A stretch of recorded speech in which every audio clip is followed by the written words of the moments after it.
to session 3 of Intro to the Core. Now in today's session I want to cover the following topics. I want to talk a little bit about the traditional sit-up and why it really doesn't do what it's been promoted to do.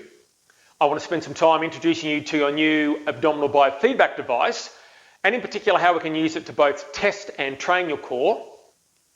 Chat about the difference between abdominal strength versus core strength, and core strength versus core strength endurance, and why developing all of those attributes is really important for a very functional core. So let's get started.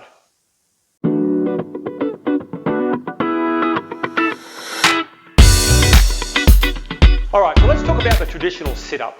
Now what I mean by the traditional sit-up is the exercise whereby you lay on your back, you have your knees bent, your feet flat on the floor, and you either have your arms crossed or you reach out, as is in this image here. Now the problem with this exercise is that it isn't really training your core, particularly if you want to sit all the way up. So what we find is that your ability or inability to sit all the way up has largely got to do with where your center of gravity is, which I'm going to cover in a couple of minutes.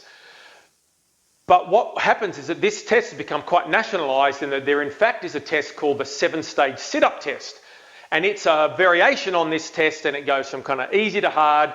The problem is though is that a lot of people struggle to do even some of the early levels of the test, even though they might have good core strength. Now as an example, I've got a pretty well developed core from years and years of core training after I had some lower back injuries when I was younger, and I can't do level 1 of the 7-stage sit-up test. Now that's got nothing to do with my core strength. It's got to do with where my center of gravity is versus where my pivot point is.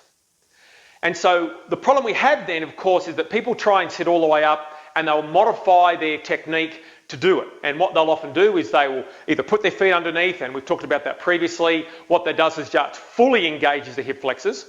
Or they'll use some sort of rocking or momentum to sit all the way up, and all that does is it puts huge loads on the lower back and is not at all effective for the core, and just starts stressing their lower back out, even though they may have started doing sit-ups because they were told that because their lower back wasn't great, their core wasn't good, they need to get a strong core. This exercise further exacerbates their lower back problems.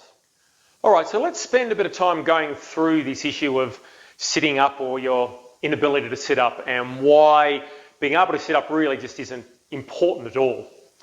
So as I mentioned, the ability to sit all the way up in a sit-up has got totally to do with where your center of gravity is versus your pivot point. Now, what do I mean by that? Now, as you can see by this image here, this person, if you have a look at the yellow arrow pointing upwards, that is where that person's center of gravity is. The red arrow is where that person's pivot point is. Now, because those two are in alignment, it is relatively easy for this particular person to be able to sit all the way up. An example I like to give is that of a seesaw. So if you have a seesaw and you've got the pivot point is directly in the middle of the seesaw, what happens is the seesaw can quite easily just move up and down, which is what we're seeing when your pivot point and your center of gravity is even or evenly aligned in your sit-up position. What we typically see though, as in this image, is that the center of gravity is further towards the head. And that's the normal position that you'll see in terms of center of gravity versus pivot point. Now in this situation, it is now impossible for that person to be able to sit all the way up.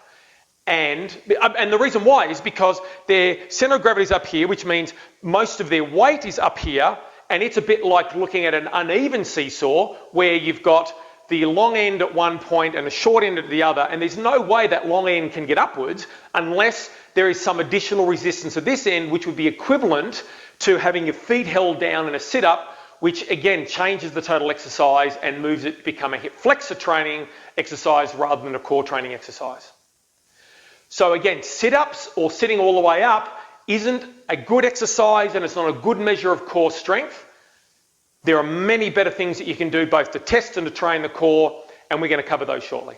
Now I've talked about this briefly before, but the first part of a sit-up, where you just lift your chest up off the floor and potentially get your rib cage off the floor, that's what someone might call a crunch, and that is an extremely good core training exercise. There's no hip engagement, you're not trying to sit all the way up, you're just trying to fully contract your core, lift your chest up off the ground, And I mentioned I have a sort of variation on the crunch I call reach for the sky. And that's all about just ensuring that you lift your chest up, fully engage your core, and that really does train the core in a really nice way. What people don't realize is that your core muscles don't contract very much. So from full length to contraction, it's only a few centimeters. And so once you've lifted your rib cage up off the floor, you have most likely almost, if not fully contracted your core muscles. And from that point onwards to then go from there to sitting all the way up, you have to engage some other muscle groups, which are the hip flexors we've talked about. And again, you're not targeting the muscles that you're initially thinking you were targeting when you're doing the exercise. So again, stop worrying about trying to sit all the way up. Just think about doing a crunch movement, lifting your chest off the ground with control and back down. And that's the most effective way of training your core in some sort of sit-up type of movement.